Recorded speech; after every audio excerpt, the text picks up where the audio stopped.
Hello, good morning to all of you.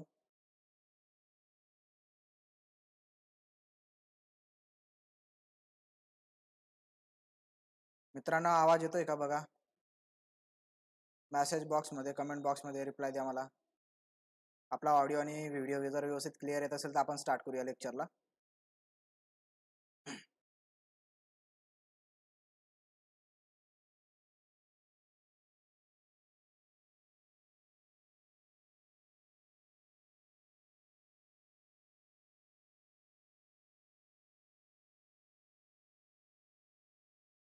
तर audio आणि video clear येत आहे असं वाटतंय मला तुमच्या कमेंटवरून. तर आपण आता लेक्चरला स्टार्ट करूया. So friends, in previous lecture we will discuss about the one of the device which are important is spectrophotometer, and this device is a prism. So function of this prism is to get the monochromatic light. आपण एक सर्वात महत्त्वाचं device आपण मागच्या लेक्चरला study केलं आणि हे जे काही डिव्हाइस होतं तर हे फोटोमीटरमध्ये जनरली यूज केलं जातं आणि या डिव्हाइसचं जे काय मेन फंक्शन आहे तर मोनोक्रोमॅटिक लाईट म्हणजे सिंगल वेव्हलेंथची लाईट मिळवण्यासाठी त्याचा उपयोग होत असतो. And this device is a prism. आणि हे डिव्हाइस होतं प्रिझम. मित्रांनो या प्रिझम विषयी आपण बऱ्याचशा काही गोष्टी शिकलो. So first of all, this prism is a triangular shaped piece of glass, or it may be quartz or fused silica. Prism जे आहे तर ते प्रिझम एक ट्रायंग्युलर शेपचं ग्लासचं पीस असेल किंवा क्वार्ट्जचं पीस असेल किंवा फ्यूज्ड सिलिका जे काही मटेरियल आहे तर त्याच्यापासून बनवलेलं हे एक पीस असेल, ट्रायंग्युलर शेपचा एक ग्लास असेल. मग अशा त्या ट्रायंग्युलर शेपच्या ग्लासच्या पीसला, क्वार्ट्जच्या पीसला आपण काय म्हणणार? प्रिझम म्हणणार. आणि आपण हे प्रिझम नक्की बघितलेलंच असेल. So function of this prism is to resolve the radiation from the source and provide the component wavelength or isolated radiation of narrower bandwidth. आणि या प्रिझमचं जे काय फंक्शन असेल की तो फंक्शन काय करतो, कुठलं फंक्शन परफॉर्म करतो की जी सोर्स पासून येणारे जे काय रेडिएशन आहे या रेडिएशनचं तो रिझोल्युशन करतो, डिस्पर्शन करतो आणि हे रेडिएशनचं डिस्पर्शन आणि रिझोल्युशन झाल्यानंतर तो आपल्याला नॅरोवर बँडविड्थ असलेली रेडिएशन प्रोव्हाइड करत असतो, म्हणजे मोनोक्रोमॅटिक लाईट आपल्याला प्रोव्हाइड करत असतो. तर असं सिंपल हे फंक्शन कोणाचं होतं? प्रिझमचं होतं. तर मित्रांनो या प्रिझमचं जे काय रिझोल्युशन असेल, डिस्पर्शन असेल, तर या डिस्पर्शनचं आपण फंक्शन बघितलं की प्रिझम हा लाईटचं रिझोल्युशन कसं करतो, नेमकं त्याचं आपण वर्किंग बघितलं. मग वर्किंग मध्ये आपण बघितलं की प्रिझम मध्ये एक सर्वात महत्त्वाची फिनॉमिनॉन होते, and this phenomenon is refraction. Refraction phenomenon हे प्रिझम मध्ये होत असते आणि त्याच्यामुळे आपल्याला जे काय व्हाईट लाईटचा सोर्स असेल किंवा रेडिएशन पासून सोर्स ऑफ रेडिएशन पासून येणारे जे काही बीम असेल, लाईट असेल, तर त्याचं रिझोल्युशन मिळत असतं. मग रिफ्रॅक्शन फिनॉमिनॉन म्हणजे नेमकं काय? तर आपण मागच्या लेक्चरला डिस्कस केलंय की एका मीडियम मधून दुसऱ्या मीडियम मध्ये जेव्हा लाईट एंटर होते, after the entering this light into another medium it will be bend to the certain angle. आणि ही जी काही लाईट असेल तर ही काही प्रमाणात काही अँगलने बेंड होते, तर या बेंडिंगलाच आपण काय म्हणतो? रिफ्रॅक्शन. मग मागच्या लेक्चरला आपण डिस्कस केलं की एअर मीडियम आहे आणि या एअर मीडियम मधून समजून घ्या आपण जी लाईट आहे ती आपण पास केली, समजून घ्या एखाद्या लिक्विड या मीडियम मध्ये पास केली आपण. सिंपल आपण वॉटर घेतला, ग्लास ऑफ वॉटर घेतलं आणि त्याच्यामध्ये जर आपण लाईट जर पास केली तर ती एअर मधून मग शेवटी ती वॉटरमध्ये एंटर होणार आणि जेव्हा वॉटरमध्ये एंटर होणार तर ती काही विशिष्ट अँगलने, पर्टिक्युलर एका अँगलने ती बेंड होणार आणि या बेंडिंगलाच आपण काय म्हणणार? मग रिफ्रॅक्शन म्हणणार. मग तसंच विद्यार्थ्यांनो आपण जेव्हा जी व्हाईट लाईट असेल ती आपण प्रिझमवर स्ट्राईक करणार स्ट्राईक केल्यानंतर ही जी काय व्हाईट लाईट असेल ती प्रिझम मध्ये ऍडमिट होणार, एंटर होणार. After admitting this light is comes from the air medium and enter into the solid medium. आता प्रिझम जो असेल तो ग्लासचा आहे, ते सॉलिड एक मटेरियल आहे. त्या सॉलिड मटेरियल मध्ये ती काय झाली, एंटर झाली. तर आता एका मीडियम मधून दुसऱ्या मीडियम मध्ये ही लाईट एंटर झाल्यानंतर ती परत काय होणार, एका पर्टिक्युलर अँगलने बेंड होणार, एका सर्टन अँगलने बेंड होणार. म्हणजे हेच बेंडिंग काय असेल त्याला आपण काय म्हणणार, रिफ्रॅक्शन म्हणणार. मग इथं रिफ्रॅक्शन होतं आणि रिफ्रॅक्शन झाल्यानंतर त्याच्यात आपण बघितलं की जी काय व्हाईट लाईटचा सोर्स आहे, हा व्हाईट लाईटचा सोर्स म्हणजेच बंच ऑफ वेगवेगळ्या रिजनची लाईट आहे. मग त्याच्यामध्ये रेड रिजनची लाईट आहे, ब्ल्यू रिजनची लाईट आहे, ग्रीन, येलो, व्हायलेट या वेगवेगळ्या कलरची लाईटचा बंच म्हणजेच त्याला आपण व्हाईट लाईट म्हटलं. आणि हा व्हाईट लाईट जेव्हा प्रिझम मध्ये एंटर होतो तर त्याच्यामध्ये जे काय बेंडिंग आहे वेगवेगळ्या अँगलला त्या लाईटचं, हे बेंडिंग कशावर डिपेंड असतं, दिस bending or this refraction is depend on the wavelength of this light. आणि हे जे काय बेंडिंग असेल, जे काय रिफ्रॅक्शन असेल, तर हे रिफ्रॅक्शन कशावर डिपेंड आहे, त्या लाईटच्या वेव्हलेंथवर डिपेंड आहे.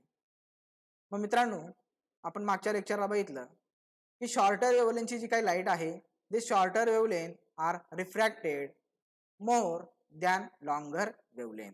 मग शॉर्टर वेव्हलेंथची जी काही लाईट असेल ती जास्तीत जास्त रिफ्रॅक्टेड होते, जास्त बेंड होते. आणि जी काही लॉंगर वेव्हलेंथ असेल तिचं बेंडिंग किंवा तिचं रिफ्रॅक्शन कसं असेल, कमी असेल.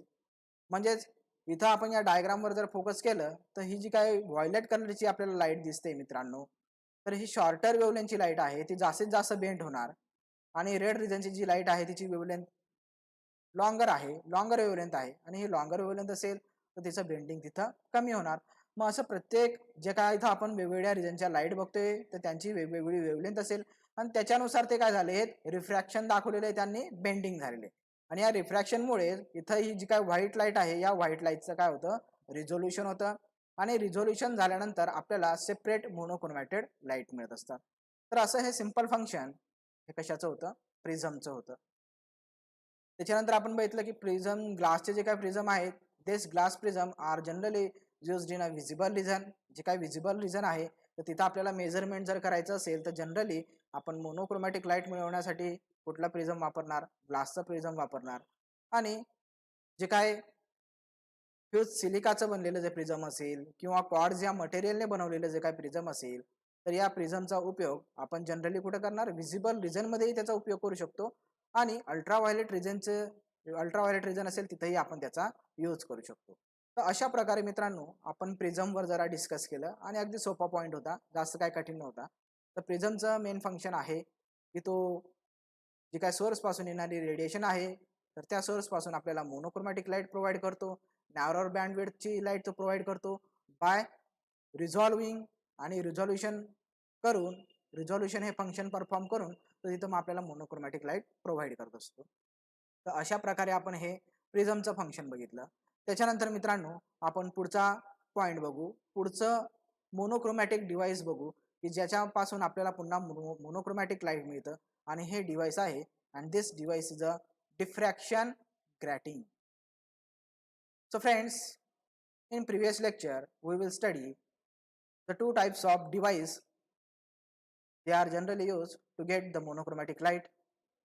First is a absorption filter or filters, optical filters, and next is a prism. Prism is also used for the getting the monochromatic light. And this is the most important device which are generally used or which is used in a most of the spectrophotometric instrument, and this device is known as diffraction grating. तर मित्रांनो, जे widely used होणारे जे काय device आहे monochromatic light मिळवण्यासाठी, तर ते वेगवेगळ्या इन्स्ट्रुमेंटमध्ये, स्पेक्ट्रोफोटोमेट्री इन्स्ट्रुमेंटमध्ये जास्तीत जास्त प्रमाणात यूज होणारं जे मोनोक्रोमॅटिक डिव्हाइस आहे तर ते मोनोक्रोमॅटिक डिव्हाइस म्हणजे कुठलं आहे, डिफ्रॅक्शन ग्रॅटिंग. तर डिफ्रॅक्शन ग्रॅटिंगचा जास्तीत जास्त वेगवेगळ्या इन्स्ट्रुमेंटमध्ये यूज केला जातो मोनोक्रोमॅटिक लाईट मिळवण्यासाठी, नॅरोवर बीम ऑफ रेडिएशन मिळवण्यासाठी. तर आपण पुढे बघू की हे डिफ्रॅक्शन ग्रॅटिंग कसं आहे ते. So friends, The function of this diffraction grating is to get the monochromatic beam of narrower bandwidth. आपण डिस्कस केलंच की या डिफ्रॅक्शन ग्रॅटिंगचं फंक्शन नेमकं काय आहे. So this diffraction grating are use to get the monochromatic beam of narrower bandwidth. Monochromatic beam मिळवण्यासाठी जे नॅरोवर बँडविड्थचे असतील तर असे बीम मिळवण्यासाठी आपण काय करणार तिथं डिफ्रॅक्शन ग्रॅटिंगचा यूज करणार. सो फ्रेंड्स, दिस diffraction grating R two types. दोन प्रकारचे डिफ्रॅक्शन ग्रेटिंग आहेत. First is a transmission grating and another is a diffraction grating. तर ग्रॅटिंगचे दोन वेगवेगळे प्रकार बघितले आपण. तर ग्रॅटिंग मध्ये दोन वेगवेगळे प्रकार कुठले आहेत. पहिला आहे ट्रान्समिशन ग्रॅटिंग आणि दुसरा आहे डिफ्रॅक्शन ग्रॅटिंग. तर मित्रांनो, आपल्याला फक्त सिलेबसला डिफ्रॅक्शन ग्रॅटिंग एवढा शिकायचा आहे आणि हा डिफ्रॅक्शन ग्रॅटिंगच मोस्ट ऑफ द इन्स्ट्रुमेंट मध्ये यूज केला जातो. ट्रान्समिशन ग्रॅटिंगचा यूज फारच कमी आहे, म्हणून आपण फक्त फोकस आता कशावर करणार, diffraction ग्रॅटिंगवर. So, in most of the instrument, the diffraction grating are used to get the monochromatic radiation. And most of the instrument मध्ये diffraction grating चा use केला जातो. So this diffraction grating is also called as Ischilet grating. अजून diffraction grating ला अजून आपण काय म्हटलं, Ischilet grating. तर ऑब्जेक्टिव्ह क्वेश्चन मध्ये तुम्हाला प्रश्न विचारला जाऊ शकतो. The diffraction grating is also known as, किंवा लक्षात ठेवायचं की आपण डिफ्रॅक्शन ग्रेटिंगला अजून काय म्हणतो, echelette grating. So this diffraction grating is also known as echelette grating.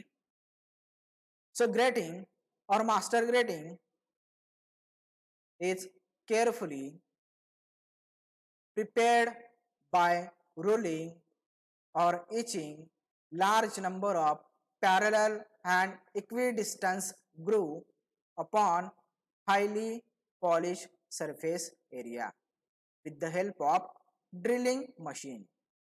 बघा मित्रांनो, जेवढं आपल्याला सेंटेन्स थोडं कठीण वाटतंय पण तेवढं कठीण अगदी सोपं आहे. की डिफ्रॅक्शन ग्रॅटिंग चं नेमकं फंक्शन पहिले लक्षात ठेवायचं. The diffraction grating are use to get the monochromatic beam of narrower beam of radiation. So this diffraction grating is also known as Ischilet grating.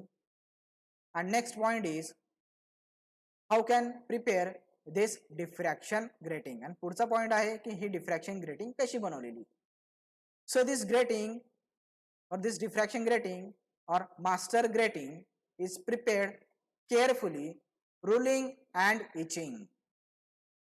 सगळ्यात महत्त्वाचं की ही जी काय ग्रेटिंग आहे आणि त्याच ग्रेटिंगला आपण काय म्हटलं, master grating. This grating is prepared by carefully ruling and etching. Ruling म्हणजे आता घासून घासून त्याच्यानंतर आपण नक्षी काम वगैरे करतो तर त्याला म्हणतो इचिंग. म्हणजे जवळपास जे काय डिफ्रॅक्शन ग्रेटिंग आहे तर मित्रांनो, तर इथं आपण हे डायग्राम बघू. या डायग्राम मध्ये या प्रकारची ही आपल्याला एक डायग्राम दिसते. इथं हा पीक दिसतोय, पुन्हा एक पीक. या प्रकारचे आपल्याला काय दिसतात, वेगवेगळे असे खाचे दिसत आहेत. तर अशा प्रकारचं जे डिव्हाइस आहे इन्स्ट्रुमेंट मध्ये तर त्याला आपण म्हणतो डिफ्रॅक्शन ग्रेटिंग. मग हे डिफ्रॅक्शन ग्रेटिंग कसं बनवलं जातं, by ruling and etching. Carefully आपण काय करणार, रुलिंग करणार आणि इचिंग करणार. म्हणजे त्याला काय करणार, आपण असे या पद्धतीने घासणार, नक्षीकाम करणार आणि हे नक्षीकाम करून घासून घासून रुलिंग करून आपण त्याच्याने काय बनवणार, तिथं नंबर ऑफ ग्रूव्ज बनवणार. So this is prepared by ruling and etching a large number of parallel and equidistance groove. Parallel आपल्याला काय बनवायचे आणि इक्विडिस्टन्स काय बनवायचे, ग्रूव्ज बनवायचे. काय करून, रुलिंग करून आणि इचिंग करून. आणि कशावर, on highly polished surface area with the help of drilling machine. आपल्याला हे जे काय ग्रूव्ज बनवायचे आहेत जे पॅरलल असतील आणि इक्विडिस्टन्स असतील. म्हणजे पॅरलल बघा, आता ही डायग्राम जर बघितली आपण, या डायग्राम मध्ये हे जे काय ग्रूव्ज आहे, हा एक ग्रूव्ह आहे सिंगल ग्रूव्ह, त्याच्यानंतर हा दुसरा ग्रूव्ह आहे आणि हा तिसरा ग्रूव्ह आहे मित्रांनो. तर ह्या ग्रुपचं जे काय डिस्टन्स याचं जर आपण डायरेक्शन बघितलं तर याचंही डायरेक्शन तेच आहे, याचंही डायरेक्शन तेच आहे. म्हणजे हे एकमेकांना कसे आहेत, पॅरलल आहेत. बरोबर, हे पॅरलल आहेत, अशा प्रकारचे आहेत. म्हणजे ते कसे आहेत, एकमेकांना पॅरलल आहेत. आणि याचं आणि याचं डिस्टन्स आणि या ग्रुपचं आणि या ग्रुपचं डिस्टन्स जर आपण बघितलं तर ते कसं आहे, सारख्या डिस्टन्सचे आहेत. म्हणून हे कसे आहेत, इक्वी डिस्टन्स आहेत. कसे आहेत, इक्वल डिस्टन्स असलेले हे ग्रुव्ज आहेत आणि पॅरलल आहेत. म्हणजे आपल्याला काय करायचंय की केअरफुली रुलिंग करून, इचिंग करून जो हायली पॉलिश सरफेस एरिया असेल, मग या हायली पॉलिश सरफेस एरियावर आपण रुलिंग करून, इचिंग करून तिथं काय बनवणार, पॅरलल आणि इक्वी डिस्टन्स ग्रुव्ह बनवणार. ग्रुव्ह म्हणजे हा एक जो आपल्याला दिसतोय इथं डायग्राम मध्ये, आपल्याला एक हा पीक दिसतोय, ही हाईट एक दिसते आपल्याला, तर त्याला आपण काय म्हणणार, ग्रुव्ज म्हणणार. हा पहिला ग्रुव, हा दुसरा ग्रुव, हा तिसरा ग्रुव, असे नंबर ऑफ काय असतील, ग्रुव्ज असतील. तसे आपल्याला ग्रुव बनवायचे आणि हे ग्रुव्ज कसे बनवणार आपण, ड्रिलिंग मशीनच्या साहाय्याने, with the help of drilling machine. आपल्याकडे ड्रिलिंग मशीन असेल, फार मोठं नसेल, ऑटोमॅटिक हे मशीन असतं. या ड्रिलिंग मशीनच्या साहाय्याने जो हायली पॉलिश सरफेस एरिया असेल, मग generally this highly polish surface material are used as a aluminium. Aluminium हे तिथं हायली पॉलिश्ड सरफेस एरिया म्हणून तिथं यूज केलं जातं, कारण की या ॲल्युमिनियमला रिफ्लेक्शन किंवा रिफ्लेक्टिव्ह प्रॉपर्टी असते, रिफ्लेक्शन असतं. म्हणून हायली पॉलिश सरफेस एरिया असलेलं आपण तिथं मटेरियल यूज केलं आणि ते कुठलं यूज केलं, ॲल्युमिनियम. हे ॲल्युमिनियम आपण काय केलं, ड्रिलिंग मशीनला एक्सपोज केलं आणि एक्सपोज केल्यानंतर तिथं आपण केअरफुली काय करणार, रुलिंग करणार, इचिंग करणार आणि केअरफुली रुलिंग आणि इचिंग करून पॅरलल इक्विडिस्टन्स ग्रुव्ह बनवणार. आणि हे जे ग्रुव्ह बनलेलं जे काही डिव्हाइस असेल, तर त्या डिव्हाइसला आपण काय म्हणणार, डिफ्रॅक्शन ग्रॅटिंग. हे बघा मित्रांनो, हे डिफ्रॅक्शन ग्रेटिंगचं स्ट्रक्चर आहे. अशा प्रकारे हे एक ग्रुव्ह आहे, हे दुसरं ग्रुव्ह आहे, तिसरं ग्रुव्ह, इथे वेगळ्या प्रकारचं डिफ्रॅक्शन ग्रेटिंग आहे. हे इथे एक ग्रुव्ह आहे, हे दुसरं ग्रुव्ह, तिसरं ग्रुव्ह. त्याच्यानंतर असे नंबर ऑफ ग्रुव्ह जर आपण एकत्र केले आणि आपण त्या डिफ्रॅक्शन ग्रेटिंगला जर बघितलं, तर या प्रकारचं डिफ्रॅक्शन ग्रेटिंग आपल्याला मिळत असतं. आणि त्याच्यानंतर त्याचं जर आपण मायक्रोस्कोपिक जर आपण त्याची इमेज बघितली, तर त्या मायक्रोस्कोपिक इमेजमध्ये आपल्याला अशा प्रकारचे हे ग्रुव्ह दिसतात. हा फर्स्ट ग्रुव्ह, हा सेकंड ग्रुव्ह, हा थर्ड ग्रुव्ह, फोर्थ ग्रुव्ह, असे तिथं काय असेल, नंबर ऑफ ग्रुव्ज असतात. आणि हे ग्रुव्ज आहेत ते आपण कसे बनवणार, केअरफुली रुलिंग करून, इचिंग करून on or on highly polish surface area with the help of drilling machine, and these groove are prepared parallel or equidistant. आणि हे जे काय आपण ग्रुव्ह बनवणार ते कसे बनवणार, पॅरलल बनवणार आणि इक्विडिस्टन्स बनवणार. तर अशा प्रकारच्या डिव्हाइसला आपण काय म्हणणार, डिफ्रॅक्शन ग्रेटिंग. बघा मित्रांनो, डिफ्रॅक्शन ग्रेटिंग नेमकं आपण फंक्शन बघितलं की डिफ्रॅक्शन ग्रेटिंग कशासाठी यूज होते ते आपण बघितलं. त्याच्यानंतर ती कशी बनवली जाते ते बघितलं. अगदी सोपं की सर्वात अगोदर आपण मास्टर ग्रेटिंग प्रिपेअर करणार. हे डिफ्रॅक्शन ग्रेटिंग म्हणजेच काय, master grating. First we have to prepare the master grating and this master grating is prepared carefully ruling and etching a large number of parallel and equidistant groove on highly polished surface material with the help of drilling machine. आणि हे highly polish surface material कुठलं use केलं आपण, aluminium. ॲल्युमिनियमची आपण foil घेतली, material घेतलं, त्याच्यावर आपण काय केलं, रुलिंग केलं आणि हे रुलिंग करून काय केलं आपण, पॅरलल आणि इक्विडिस्टन्स असे आपण ग्रुव्ह बनवले, असे नंबर ऑफ ग्रुव्ज बनवले आणि त्या प्लेटला आपण काय म्हटलं, डिफ्रॅक्शन ग्रॅटिंग. तर विद्यार्थ्यांनो, इथपर्यंत तुम्हाला समजलं असेल की डिफ्रॅक्शन ग्रॅटिंग ही कशी बनवली जाते. So friends, grating for ultraviolet and visible region contain 6,000 to 12,000 growths per centimeter.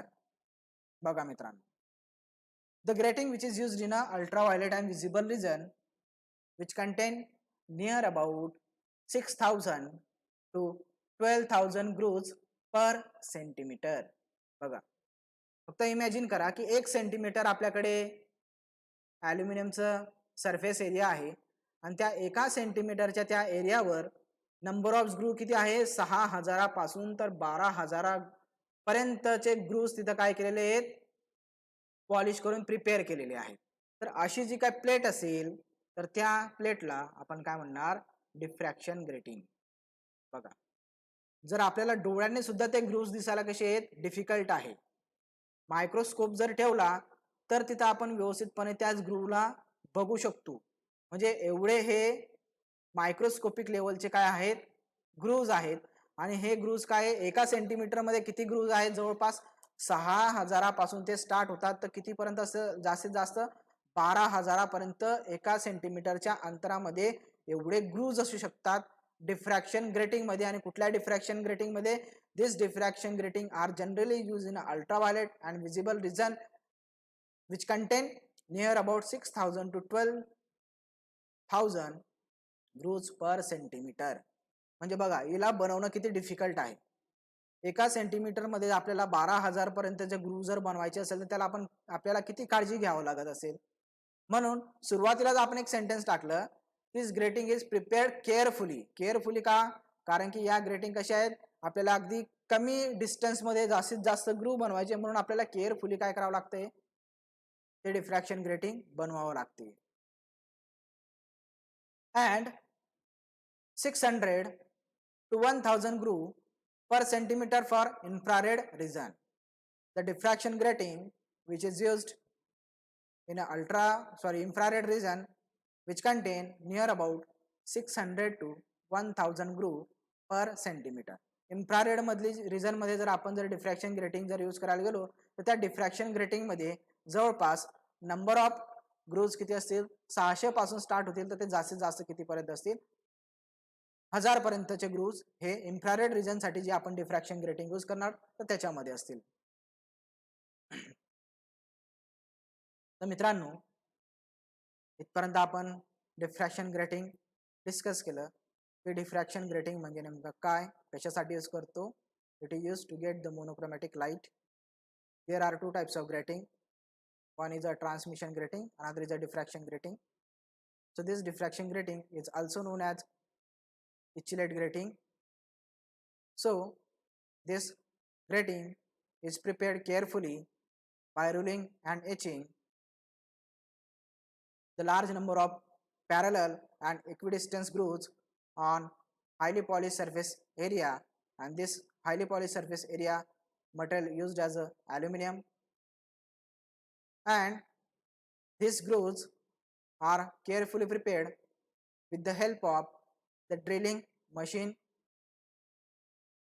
So this grating which is used in ultraviolet and visible region which contain near about 6000 to 12000 grooves per centimeter, and the grating which is used in an infrared region which contain near about 600 to 1000 grooves per centimeter. तर अशा प्रकारे आपण diffraction grating बघितलं. So next point is a construction of grating.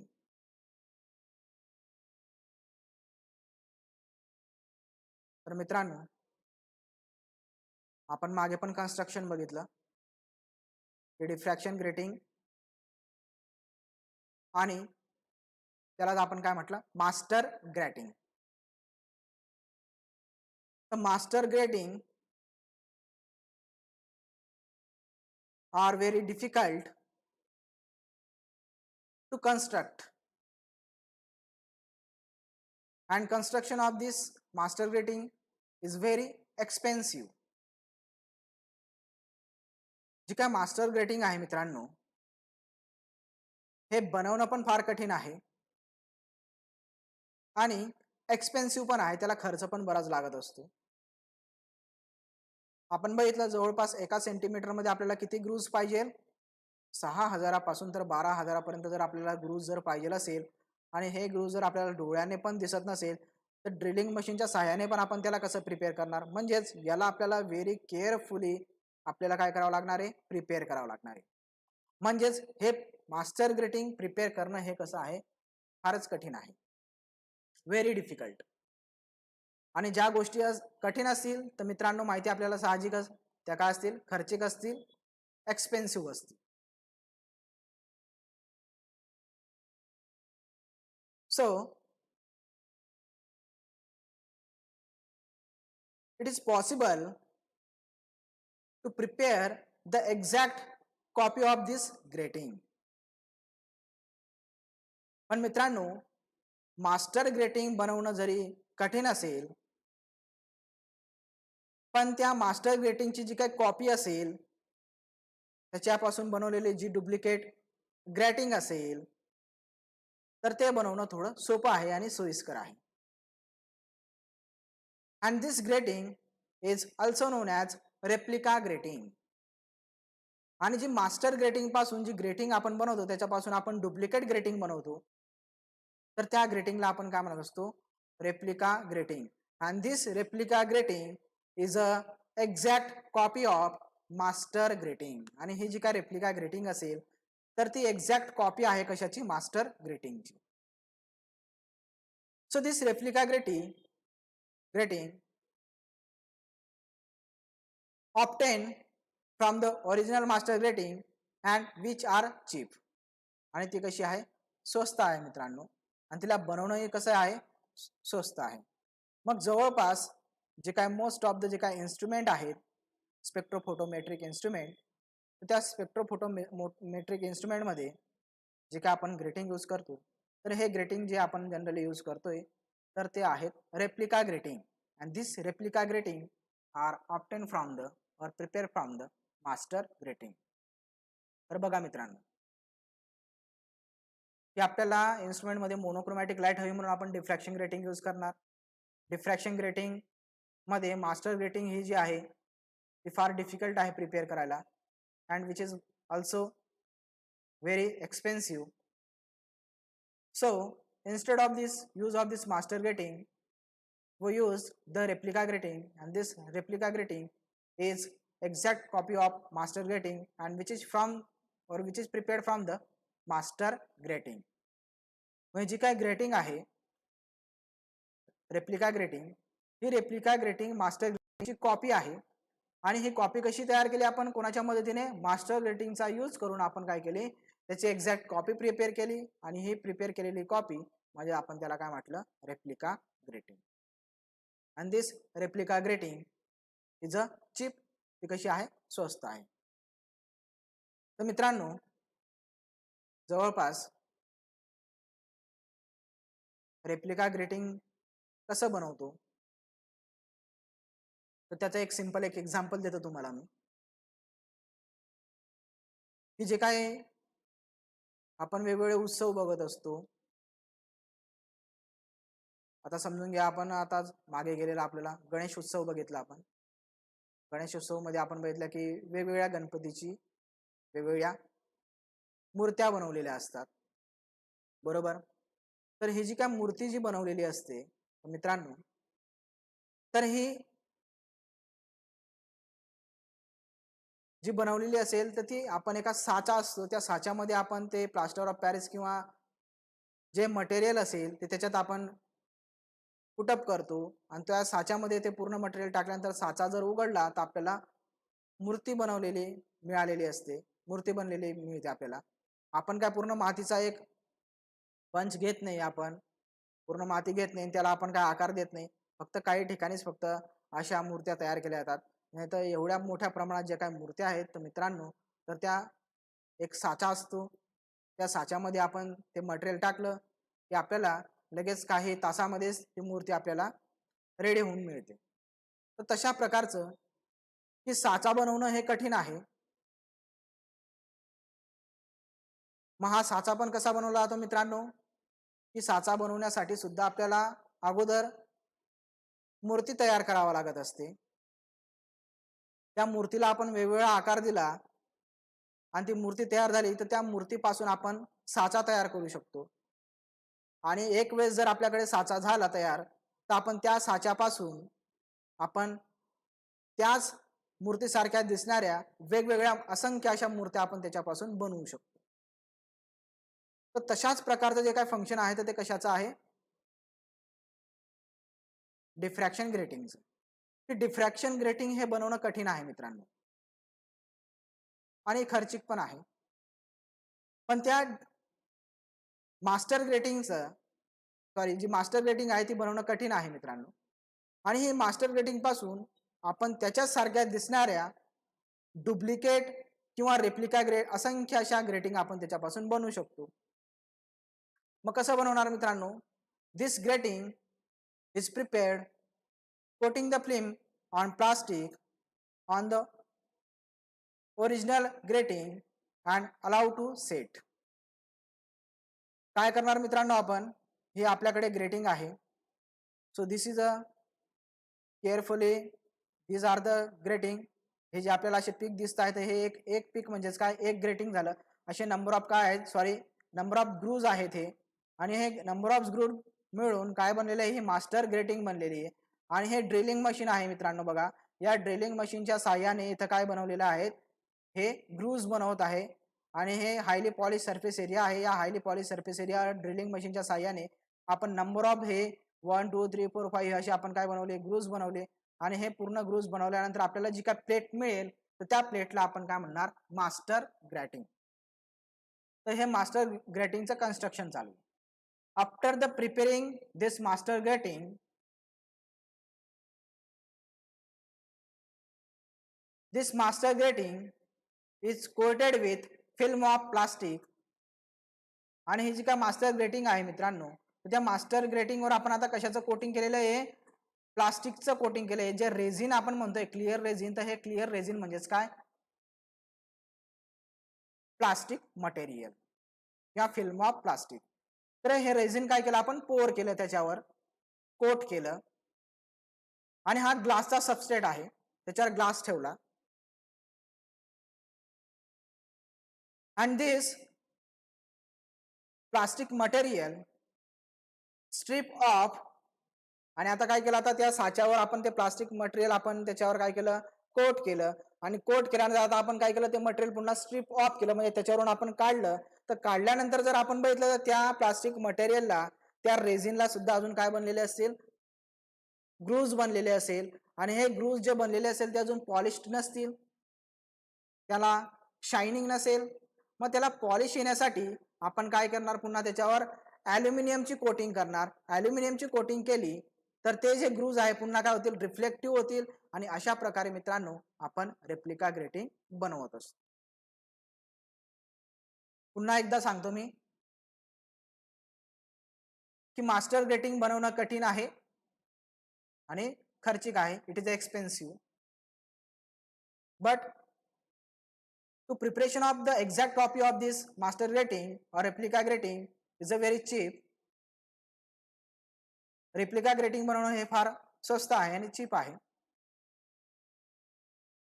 आता ही master grating कशी बनवायची? ही original आपल्याकडे master grating आहे त्याच्यावर आपण काय करणार? प्लास्टिकचं मटेरियल कोट करणार. कोट केल्यानंतर काही वेळेसाठी आपण त्याला असंच ठेवणार. Allow to stand this material for some times.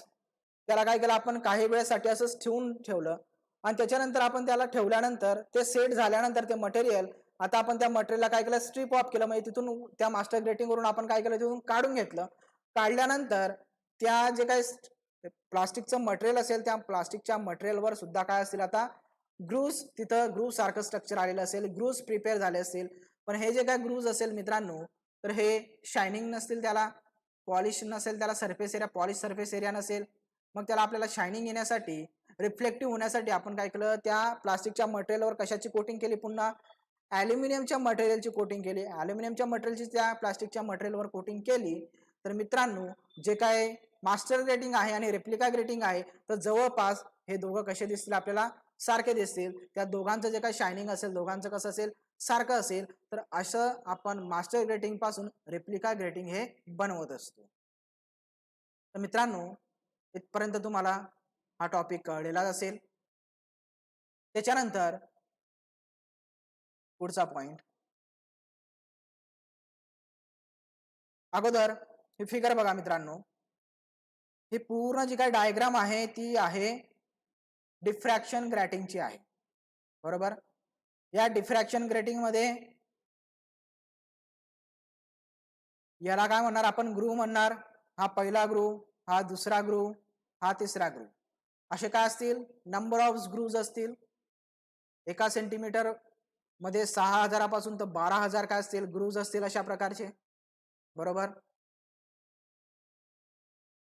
तर आता आपल्याला कळलेलं आहे की ग्रूव्ज म्हणजे काय, बरोबर. सो फ्रेंड्स,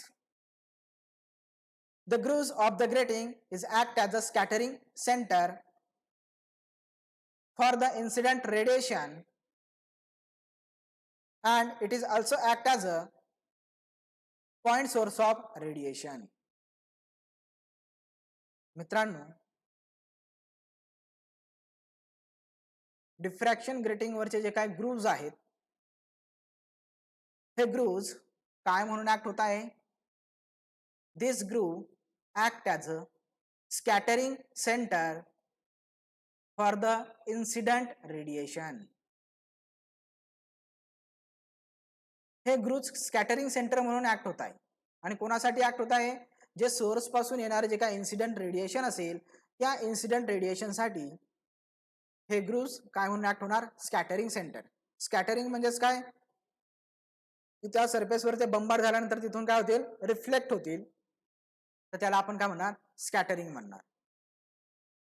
तर मित्रांनो माहिती आहे, ग्रूव्हवर ते रेडिएशन, इन्सिडेंट रेडिएशन, लाईट पासून सोर्स पासून आलेली जी काही रेडिएशन असेल तर ती त्याच्यावर स्ट्राईक झाली, फॉल झाली. फॉल झाल्यानंतर तिथून ते जे ग्रूव्ज आहेत तर त्या ग्रूव्जचा जो सरफेस आहे आपल्याला माहिती आहे, तो हायली पॉलिश सरफेस एरिया आहे, और which is coated with aluminium. आणि तो कुठल्या मटेरियलने कोट केलेला आहे, ॲल्युमिनियमने. आणि त्या ॲल्युमिनियमच्या हायली पॉलिश सरफेस एरियावर, त्या ग्रूव्हच्या हायली पॉलिश सरफेस एरियावर जर इन्सिडेंट रेडिएशन जर तिथं स्ट्राईक झाले तर त्याचं तिथं काय होणार आहे, पुढं स्कॅटरिंग होणार आहे. बघा, हे इन्सिडेंट रेडिएशन आहे. This incident radiation comes from the source and which is fall on these grooves.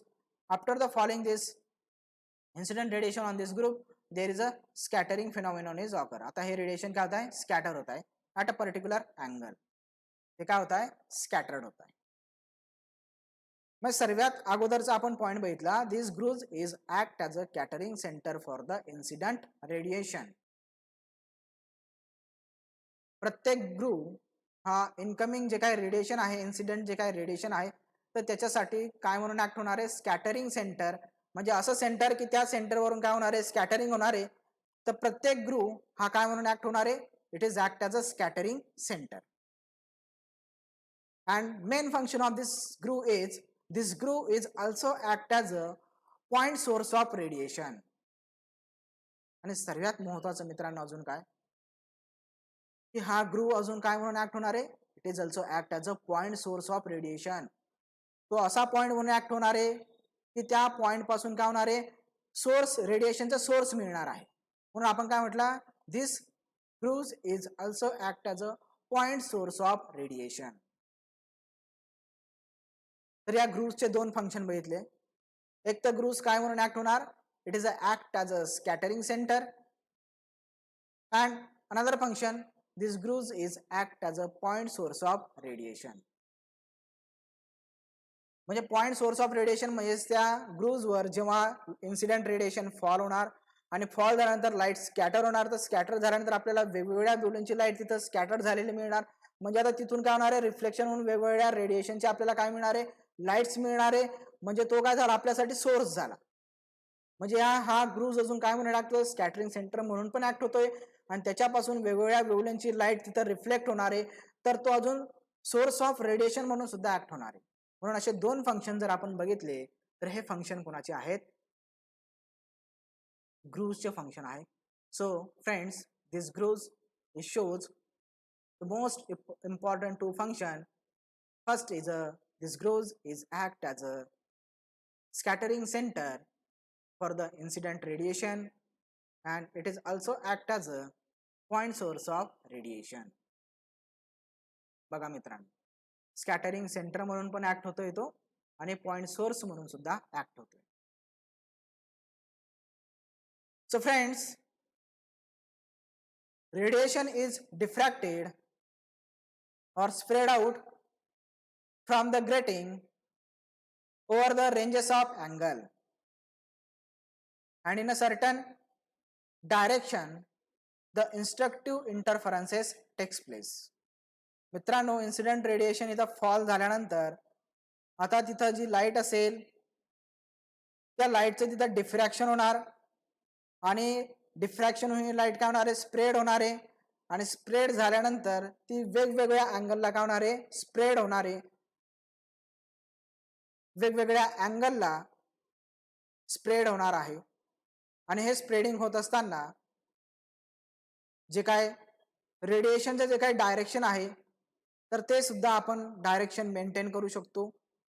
आणि असं हे सर्व होत असताना हे ग्रेटिंग काय म्हणून ऍक्ट होते, इन्स्ट्रक्टिव्ह इंटरफरन्स म्हणून ऍक्ट होते. So friends, the radiation is diffracted or spread out from the grating at a different angle in a certain direction. आणि ग्रूव्हवर इन्सिडेंट रेडिएशन फॉल झाल्यानंतर लाईट ही स्प्रेड होते, डिफ्रॅक्ट होते वेगवेगळ्या अँगलने आणि वेगवेगळ्या डायरेक्शन. So friends,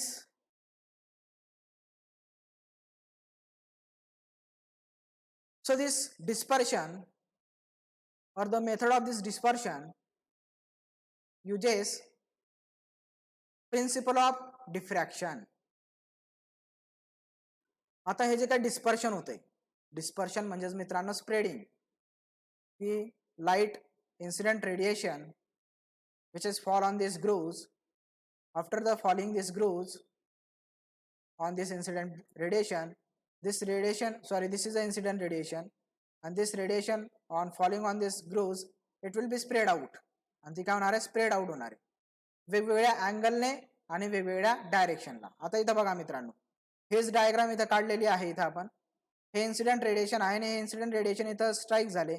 स्ट्राईक झाल्यानंतर आपल्याला वेगवेगळ्या अँगलला काय मिळते, इथं रेडिएशन मिळत आहे. म्हणजे आता आपल्याला काय मिळतंय की एक वेळेस इथं ही लाईट स्ट्राईक झाली इन्सिडेंट रेडिएशन, तर आपल्याला वेगवेगळ्या अँगलला आणि वेगवेगळ्या डायरेक्शनला तिथं रेडिएशनचं स्प्रेडिंग मिळालं, डिस्पर्शन मिळालं. तर हे डिस्पर्शनचं फंक्शन नेमकं कोणाचं आहे, डिफ्रॅक्शन ग्रेटिंगचं आहे. मग हे जे काय डिस्पर्शन होतंय मित्रांनो, और this method of dispersion uses principle of diffraction. मग हे जे काय डिस्पर्शन आहे, ती जी इन्सिडेंट रेडिएशन तिथं फॉल झाल्यानंतर स्ट्राईक झाल्यानंतर वेगवेगळ्या अँगलने ती डिफ्रॅक्ट होते, डिस्पर्स होते. तर हे जे काय डिस्पर्शन असेल तर हे डिस्पर्शन कशावर डिपेंड आहे, it is depend on principle of diffraction. and this principle of diffraction is stated that, or which is depend on the difference in path length experienced by wavefront incident at an angle to the individual surface of the grooves of grating. आणि हा diffraction ग्रेटिंगचा principal काय म्हणतो आपल्याला, की diffraction ग्रेटिंगचा principal काय आहे, और this is depend on difference in path length experienced by wavefront incident at an angle to the individual surface of the grooves of the grating. मित्रांनो, हे इन्सिडेंट रेडिएशन आहे. हे इन्सिडेंट रेडिएशन जेव्हा हे ग्रेटिंगवर fall होते, आता जी काही इन्सिडेंट रेडिएशन जर आपण बघितलं तर ती एकाच वेवलेंथची रेडिएशन नाही मित्रांनो, बंच ऑफ रेडिएशन आहे. त्याच्यामध्ये वेगवेगळ्या वेवलेंथची रिजनची लाईट आहे, ते आपण मागच्या लेक्चरलाच बघितलं.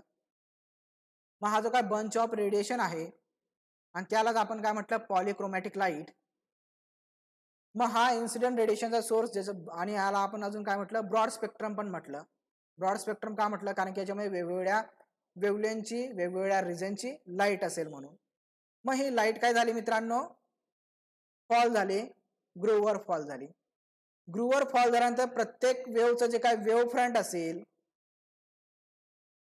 हा वेव्ह फ्रंटचं जे काही डिस्टन्स असेल त्या लाईटचं हे प्रत्येकाचं कसं असेल डिफरंट असेल. त्या इन्सिडेंट रेडिएशनमध्ये जे काही वेगवेगळ्या रेंजची लाईट असेल तर त्याचं वेव्ह फ्रंट कसं असेल डिफरंट असेल.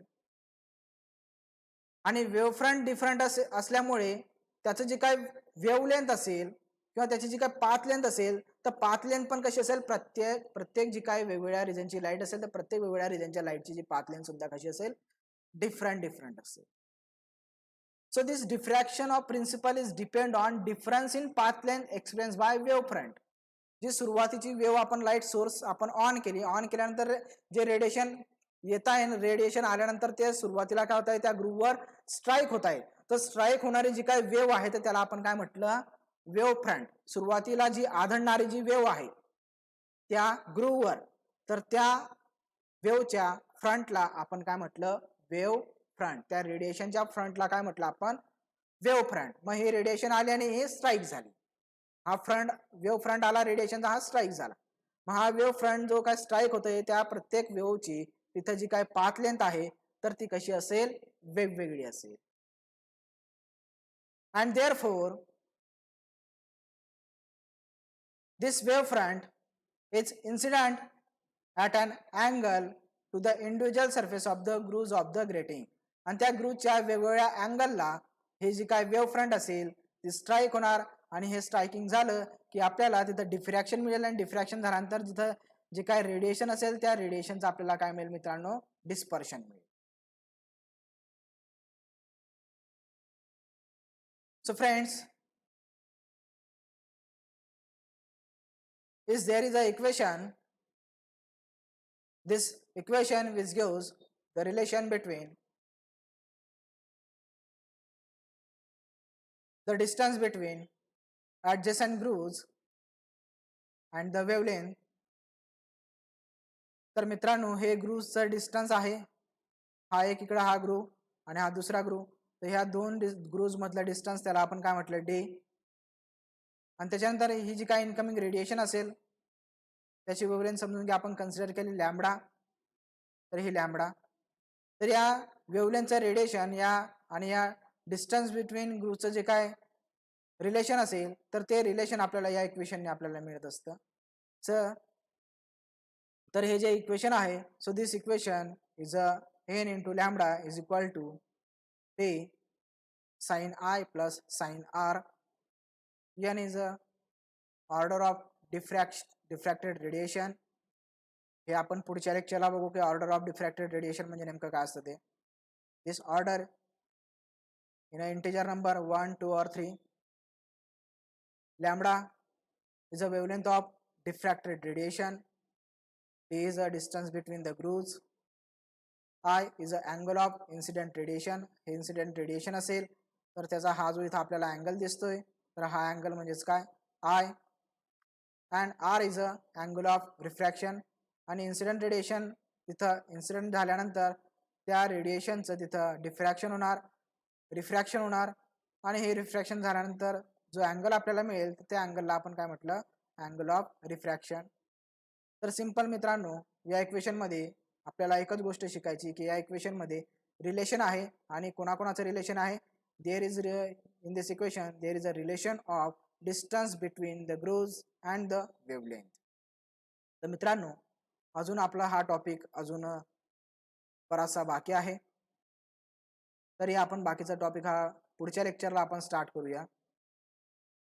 आणि काही टॉपिक तुम्हाला हा डिफ्रॅक्शन रेटिंगचा समजला असेल नसेल तर कमेंट बॉक्समध्ये टाका. आपण पुढच्या आता उद्या पुन्हा आपण लेक्चर घेणार तर त्या उद्याच्या लेक्चरला पुन्हा एक वेळेस आपण रिपीट करून घेऊ जर तुम्हाला कळलं नसेल तर. आणि तसं तर आपण सर्व व्यवस्थित इथं डिस्कस केलेलंच आहे. तुम्ही घरी हा व्यवस्थित जर व्हिडिओ शांततेत बघितला तर तुम्हाला बऱ्याचशा गोष्टी अजून कळतील. तर आज आपण इथंच थांबूया. तुम्हाला मी चॅट बॉक्समध्ये अटेंडन्सची लिंक देत आहे. अटेंडन्स लावून घ्या आपलं.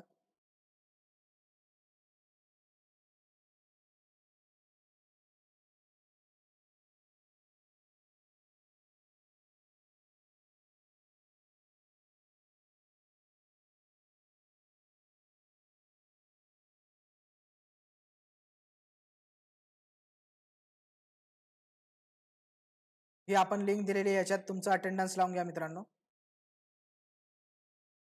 Okay, all are understand.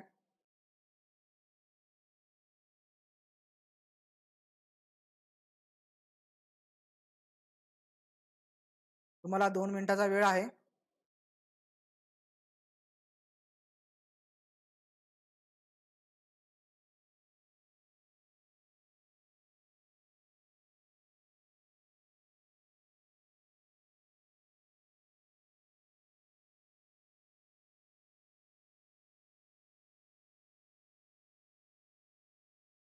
Attendance लावून घ्या.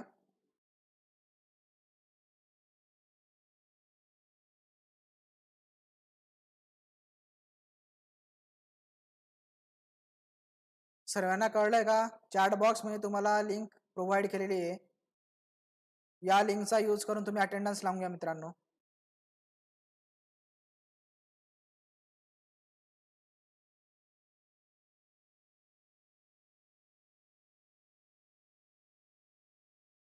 काय प्रॉब्लेम येतोय का तुम्हाला?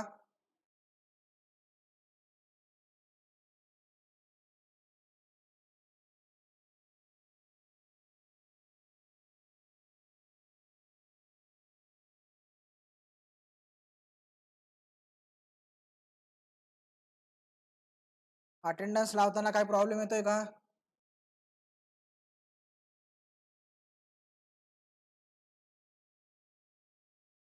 ओके, बघतो मी, जरा थांबा काय प्रॉब्लेम असेल.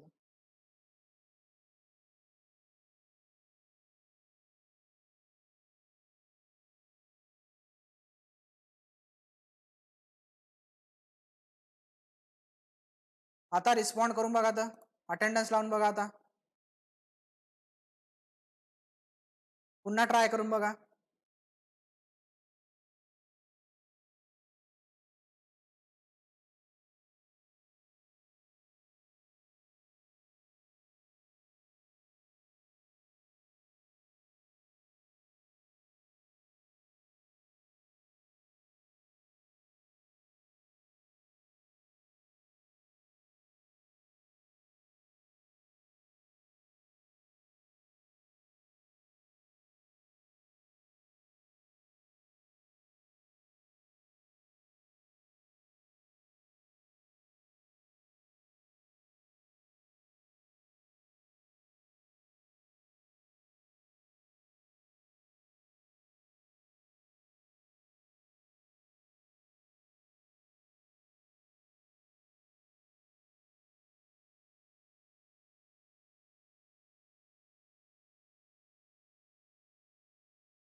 झालं का बघा? कोणाला प्रॉब्लेम येतोय का अटेंडन्स साठी?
फक्त 2 मिनिटासाठी लिंक ओपन राहणार आहे, लवकर अटेंडन्स लावून घ्या.